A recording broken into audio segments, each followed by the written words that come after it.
These are some pieces of information that I wish I knew when I first started. And a lot of these that I'm about to read is actually from my Twitter page. So what I use Twitter for is like my personal diary, like my journal. Anytime I have a thought, I tweet it, and it allows me to go back and revisit it and reach more people.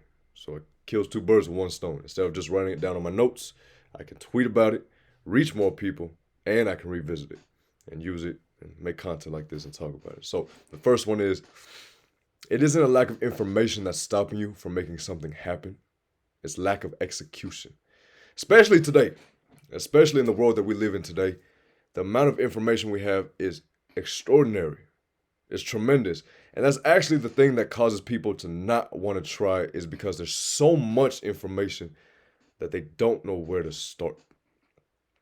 Whatever it is you want to do, you know the basics. You know the underlying principles. You know what you need to do in regards to how to start.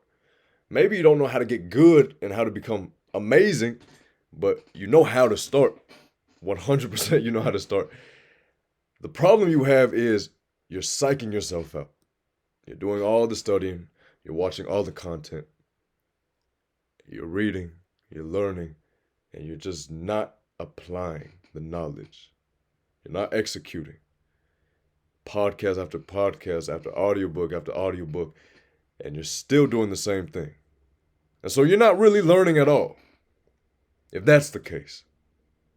So it's not a lack of information. You have plenty. And you know what you have to do. If you want to get in shape, it does not take a super genius to come to the conclusion that to get in shape, maybe I just have to exert a little bit of energy, output, just a little bit. Maybe I just have to watch what I eat. Maybe. That would be the foundation. You just need to execute. You might not know how to get good at it yet. You might not know what to do to scale, but you know what you need to do to start. And the fact that you're not starting means you're focused on the wrong thing. When we don't start something, 9 times out of 10 is because we perceive the goal as a little bit too far away. It's not within our grasp. And so we're like, oh my gosh, it's 12 months away. Oh my gosh, I gotta work out for how long? 6 months? I gotta do it. I gotta keep at it for how long? 9 months? Oh my gosh. And we get unmotivated. Just start and implement micro goals. That's it. Accomplish micro goals so that these micro habits and goals they build upon each other, and eventually, across a long enough time horizon, you'll end up achieving the final goal that you have, the ultimate one. But you have to execute first. And you're not going to do that by sitting down and trying to think your way out of anxiety or depression, or think your way out of figuring out how to do it. You're going to do it by freaking doing it. And so what's helped me was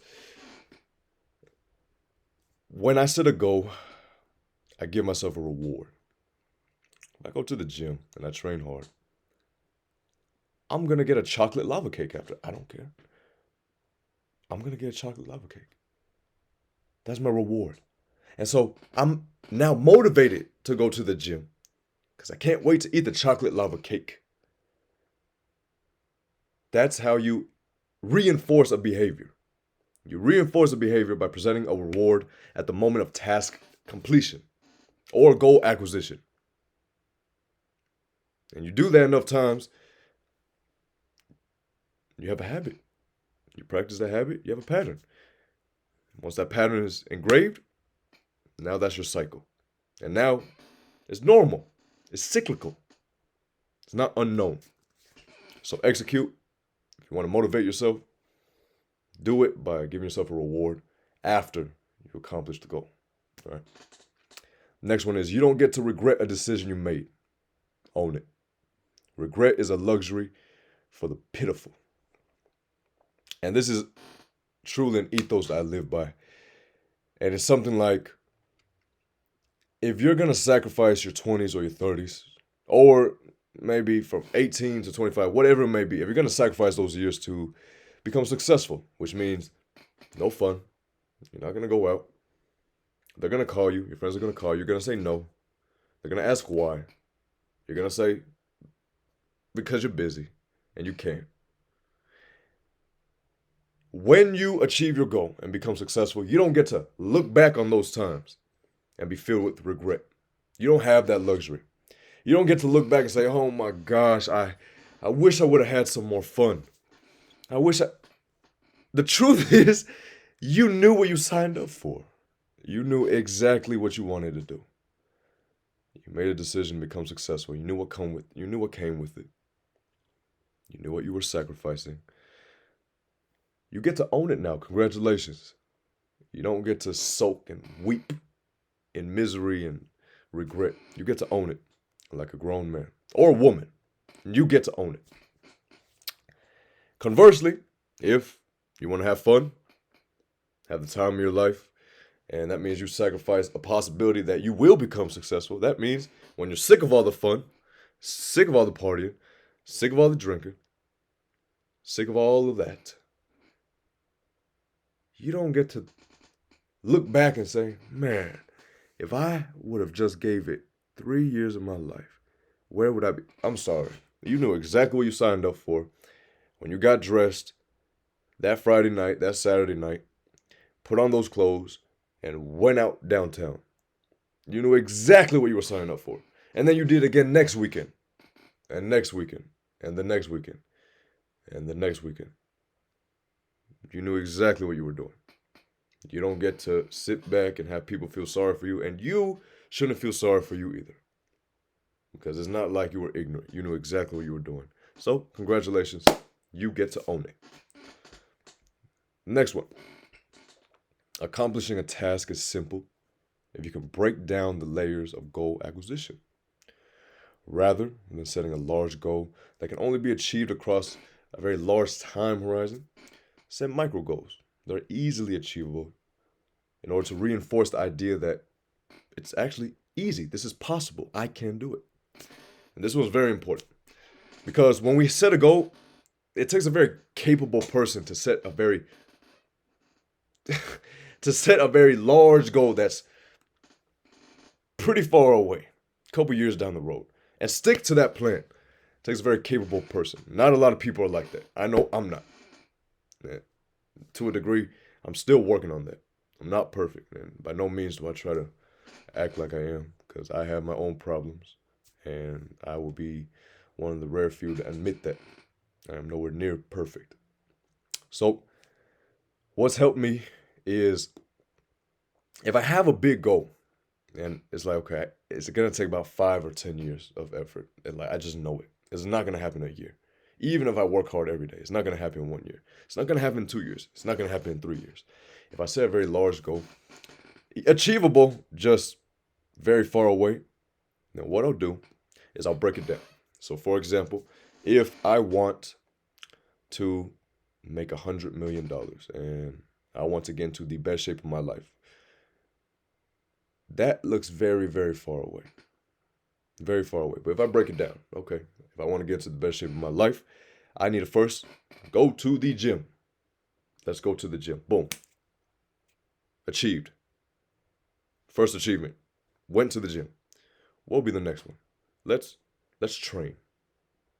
So if you train, second achievement. Third one. Let's do it again tomorrow. Third achievement. So you've warped your brain in a way where it's like, I'm achieving these things, I'm progressing, and I'm getting closer towards the desired end goal. Right? You're just rewiring your brain. You're rewiring your brain saying, okay, it's possible. And that's what progress is. We feel best when we progress. If we're not progressing, we're dying. And if we're stagnant, we're going to exist in desolation. So try not to stagnate. No downward spiral, only upward spirals. And you can do that by, again, implementing micro goals. That's it, small. Break it down. Your big goal, break it down. Make it into small goals that you can achieve within 1 month, right? Let's do a dollar amount, for example. Let's say, for example, you want to make $500 million. Oh, well, let's do something. Let's do something smaller. Let's say you want to make $100,000. If you're at zero and you want to make 100,000, 100,000 is pretty far away. So let's break it down by the thousands. Every day, let's just break it down by the thousands. Or we can do every week, try to get 1,000. So now, when you achieve that, okay, 1 week passed by, I made 1,000. You're like, I'm that much closer to reaching my goal. So your depth perception, it changes. The goal isn't that far away anymore. It begins to come closer the moment you set micro goals. And that's helped me. This is another good one. It goes, you don't have a problem. You have a dilemma. All you need to do is make a choice. And that's it. You're not looking for a solution. You just need to make a choice. And I believe that is the case 99% of the time, at least for me. I always think I have so many problems and I don't know what to do. But realistically, I know what to do. It's not a matter of what to do. It's a matter of when the heck am I even going to, when am I going to start? When am I going to do it? And in moments like that, the only reason why I never act upon anything, and it's because acquiring that goal just seems a little bit too difficult. Almost all the time. Almost 99% of the time, when I know what to do and I don't do it, it's because I think it's just too difficult, man. I don't think I can do it. I won't do anything. I'll just sit here and I'll try to think my way out of this as if that was going to work. Definitely not. Simply put, stop looking for a solution. You just need to make a choice. The solution's there. You know it. Just make a choice. This one's a good one too. All of these are great. All of these are great. Take action by doing whatever it is you must do and allocating a fraction of the energy that's required towards the task. This allows you to ease into the groove of progress without burning out. Increase the output slowly. So anytime we dive into something, whether we want to start a new business venture, we want to grow a certain social media platform, we want to get in shape, we want to make a certain dollar amount, we want to do this, we want to do this, whatever it may be, we always want to go full force in. And that's fine. That's respectable. I like it. I'm all for brute force. Trust me. I like it. But what happens is you burn yourself out when you do that. So we use getting in shape, for example, because it's the easiest thing. It's the easiest example that I can use. If you're out of shape, either you want to put on weight or you want to drop weight, and you think about the first workout that you're going to have to go through, your mind is thinking the worst, like, oh my gosh, there's just no way, I got to do this and this and this. And it seems like a lot because the amount of effort it's going to take to achieve your goal is a lot, trust me. That you can't hide. It's a lot. And it gets unmotivating. The moment you see that, man, I'm not going to get it done in 1 day. I'm not going to get it done in 2 days. I'm not going to get it done in 3. Maybe not even a week. I don't even think a month. But if I go at it for a year or two, maybe then. But we just want things fast.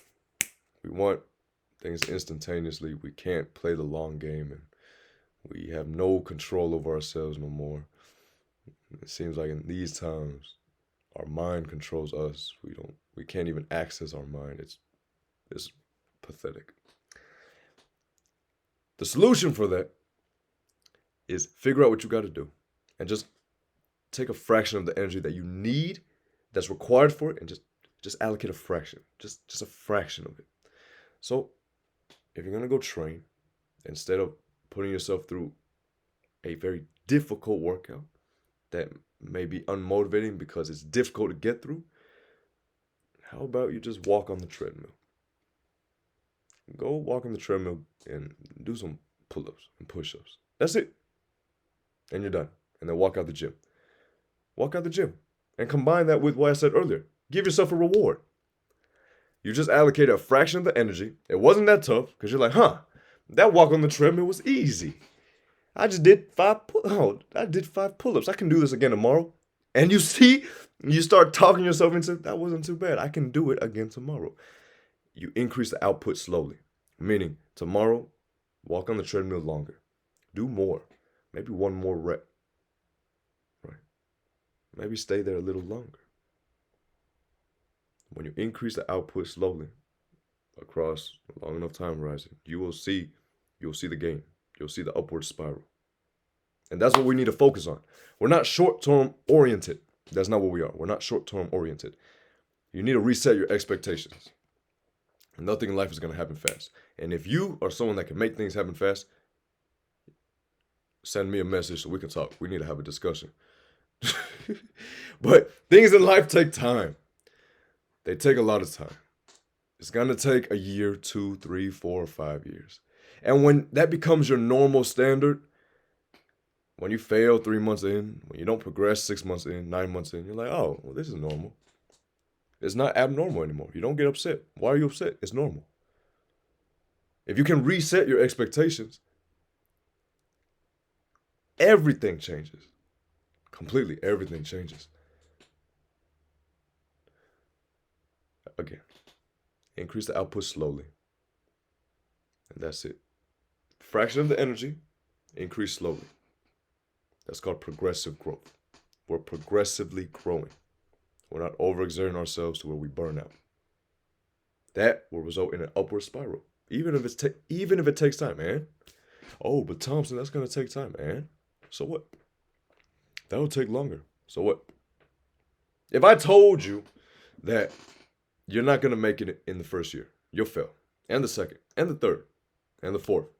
What if I told you that on the 5th year, guaranteed 100% without fail, 100%, you will succeed in whatever you want to do?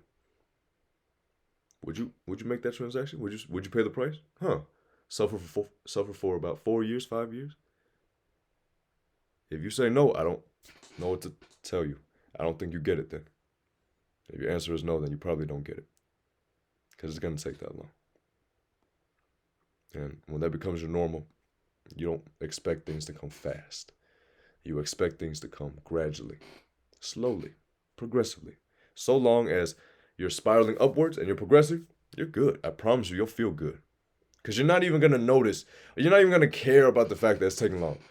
You're going to be so focused on the fact that you're getting better that you don't care how long it's going to take because you're getting so good. And you're seeing that you're getting so good.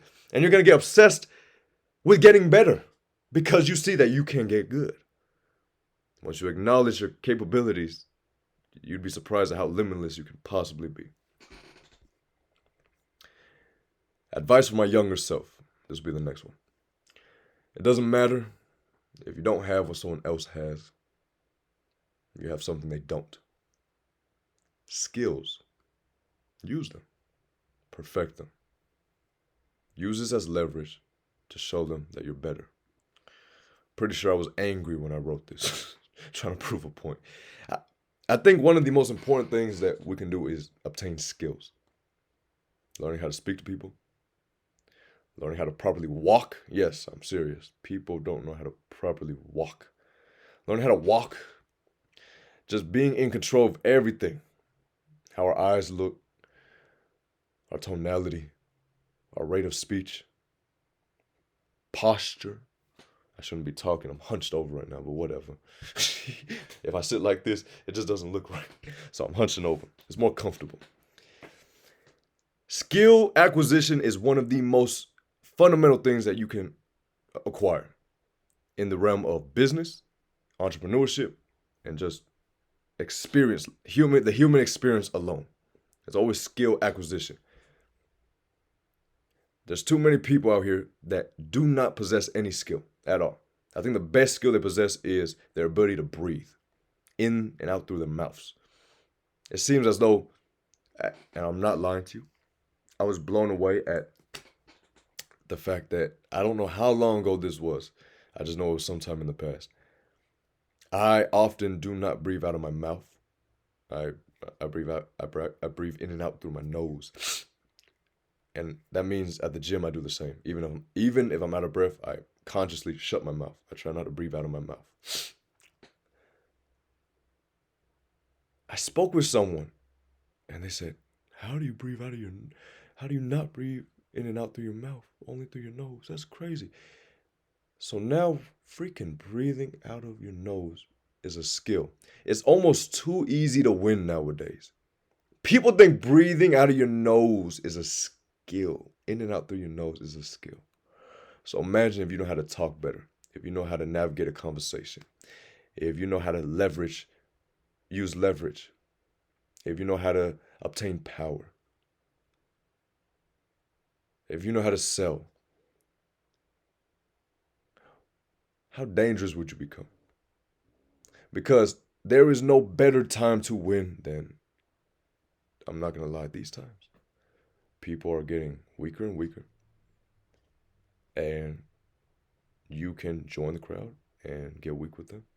Or you can be like, if 9 billion people are weak, then it's a little bit too easy to show that you have a little bit of strength and that you're different. And so what you're probably asking, well, what skills, Thompson? What skills are the best? I would recommend any young adult to get a sales job. Go work at a commercial gym. Sell some memberships. Go work at a car dealership. Any sales job that requires you to approach people and talk to people and be confident, those jobs are the best because you're consciously you can't mess up. You have to be in conscious control of everything. Your voice, how you navigate the conversation, because if you mess up once, oh, the deal is over and you just lost some money. So it takes a lot of control. It takes a lot of control. It takes a lot of persistence, tenacity, and it takes a lot of courage, which will build confidence, which in life, I promise you, will take you very far because everyone's insecure, because everyone's on social media, and everyone doesn't even know what real life is. And real life has become digital and has been damned to whatever nonsense is floating around the digital world and that space. It's too easy to win nowadays. The amount of work that you have to do to scale above people is literally this much. Not a lot. You will stand out from the crowd if you just know how to talk. People don't even know how to talk. People know how to text. They forgot how to talk. I am saying this because I've witnessed it. I've seen it, and it just baffles me. If you just know how to talk, people will be impressed. And that's a very horrifying and beautiful opportunity all in one. It's horrifying because what is the world coming to? And it's beautiful because you see an opportunity, and if you're the type of person that can execute, then you can take advantage of that opportunity and freaking execute and use that. So use the fact that the world is slowly degrading to shine, because I promise you, there's no better time than now. All that said, you're not going to think your way out of depression. You're not going to think your way out of anxiety. You are not going to think your way out of doing something or think your way into doing something. But you will do something and see results. And that's the only way. You have to do something. Now, you can use this as leverage. Our minds, we don't think and feel coherently. It's like oil and water. It doesn't work. It's either logical thought and objective, or it's feelings, which is chaotic. If you're feeling, you're not thinking. And if you're thinking, you are sure as heck not feeling, because it's logic and objective. This right here is chaos, and it's unorganized. So you can use this as leverage. So I have something called the 5 pillars, and I'll break it down. And this is how you just use your body's chemistry and you have it weigh on your side to where doing things aren't difficult. And it goes like this. The first pillar is desire. You need to develop a very strong desire for something. Feel it. Feel it. Let's say you desire a certain physique. You want to look a certain way. Feel it. Like truly, truly feel it. Like, I want it. Right? Similar to how when you're hungry, you want some food. Do you have to think to drive and get food? No, you kind of just get up and get food. You don't even need to allocate any type of mental focus or energy towards figuring out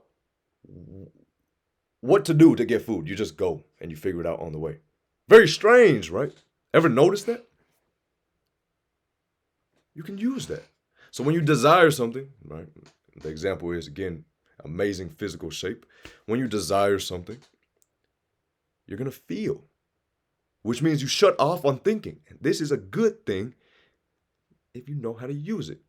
Obviously, it's a bad thing if if you have a spouse, right, and they upset you and you feel and you react off that feeling, that shows no control. But in this situation, when you want something, you're going to develop a very intense feeling, which means you're not thinking. It negates thinking. So you're just going to act upon, impulsively, reactionary. You're going to just act upon the feeling. So let's say you want to get in shape. Go look in the mirror and be disgusted by who you are. And feel this desire to get in shape. You're going to feel something. It starts from right here. And you're going to be like, man, I can't believe I look like this. Man. And then you're just going to go. No mental focus needed. No need to allocate any mental energy. Now you're just at the gym. Next thing you know, you're at the gym. How did that happen? That's emotion. You just use that as leverage. That's motivation. That's the third pillar. That's motivation. So now you just got motivated without having to allocate any type of mental focus. All you had to do was temporarily, really, really desire something. That's all you had to do. And you just got motivated. The fourth pillar is action. When you are motivated, it presents the window of opportunity. It opens. You can now take action.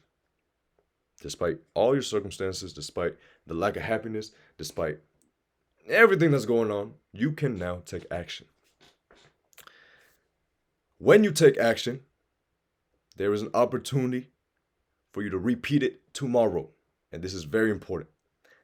If you can repeat it tomorrow and the next day and the next day, that would be the fifth pillar, which is discipline, which everyone seems to make such a big deal over. Like, shut up. Like, just discipline this, discipline. Be quiet. Like, just do it. You're psyching yourself out trying to figure out how to do it. And that's the problem. You can't think your way into doing something. You just have to act. I promise you, if you just act, you'll start doing it a whole lot faster than trying to think into acting. It just doesn't work like that. And so you just use leverage to get motivated, take action, and now it's your job tomorrow to rebuild the desire. Tomorrow, look in the mirror again and be disgusted by who you are. Rebuild the desire. So you can go, take action, get motivated, boom, and repeat again. It sounds simple, but it truly is. We are our biggest enemy. This mind right here is our best friend and at the same time our worst enemy. You get to choose one though. That's the beautiful thing. It can either be one or the other. It can't be both. You can choose. Is it your best friend or is it your worst enemy? You get to choose. This is up to you. You can choose. And if it's your worst enemy, I guarantee you'll go down a terrible path, downward spiral, stagnation, desolation, and just nothing good is going to happen. But if you progressively grow and you enter this space of an upward spiral, you're going to feel amazing. You're going to feel amazing. And it doesn't matter how you feel in the current moment. It doesn't matter what's going on, what your circumstances are. The moment you progress, I guarantee you will feel good. That's how we are as humans. We need to progress, evolve, and change. Why? Because nature is doing that. And she is going to pass us up. We can't let nature pass us up. She's always changing. We don't know what the weather is tomorrow without checking the phone. Nature keeps us on our toes. We don't know what to expect. She's always changing, always growing, always progressing. And the creatures that make up existence do the same. We are the only ones that can go against that for some odd reason. We can shut that off and say, no, I don't want to progress. I can lay in bed for 1 week. Like, I promise you, you cannot show me a single creature that would do that, besides moments where a creature may hibernate. But you cannot show me one creature who will just sit and lay and soak in one position for that long, besides us. We are the only ones. We are the only ones that can supersede everything and be completely inferior to everything. Coherently, it makes absolutely no sense. You need to progress. You need to progress. That's how you're going to feel good. You're not going to feel good by trying to convince yourself that you're happy. You're not going to feel good by looking in the mirror and saying, I love you, even though you are completely flawed and inadequate. That's not how it's going to work. How it's going to work is, and I'm not saying that this will work for everybody. I'm saying this is what worked for me. And if what you're doing isn't working for you, I would say try it out and just see how you like it. It worked for me. I looked in the mirror. I looked in the mirror and I said, you're disgusting. You could do better. You're so messed up. It's not good. It's not normal. Look at you. And it hurt because I knew it was true. And I wasn't happy. But I didn't care about that. And so I took action despite it. You have to be honest with yourself first. And I think the worst thing you can do is look in the mirror and lie to yourself. Because when you lie to yourself, you are trying to rationalize your own inadequacy, and that is not good. When you're trying to rationalize that, you become pathological, and now you begin to deceive the world and yourself, and you try to hide your true nature, and that path leads to nothing but destruction. And it'll multiply and multiply and multiply like a living contagion until it just eats your entire body up and your entire being. It'll eat it up, and you're left with nothing but this empty vessel that's delusional and pathological. I've seen it, but more than seeing it, I've been that. And so I can speak so strongly on that because I know exactly how it feels to be that, to lie to people and myself and not do anything. And when I don't do anything, I try to rationalize why I didn't take action. Oh, well, it was because of this and my circumstances, man. You gotta understand my life was tough. Like, be quiet. I wish I could tell that to my younger self, like, be quiet. I wish I could meet him and just take this and just slap him across the face, like, be quiet, man. Like you're so ignorant. Like, just be quiet. You just don't know. And if that sounds like you gotta fix that. Because the last thing you want is to create a family one day and they have to deal with the consequences of your own inadequacy, your own daughter, your own son. You don't want that for them. And if you do,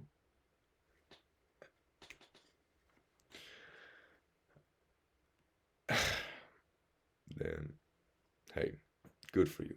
Whatever works, right? Take action. Progress. That's how you're going to feel good. In moments where you don't feel good, it's because you're not progressing.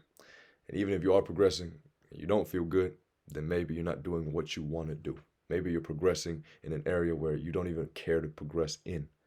So now you must redirect your focus. Also acknowledge the fact that things will take time. It's not going to happen in 3 months, 6 months, 9 months. Reset your expectations. So now the standard is, oh, it will take 5 years, 10 years. So now when things don't happen in 3 years, 4 years, you're like, this is normal, but it's about to happen. It's a very good way to create a delusion that you can still keep going.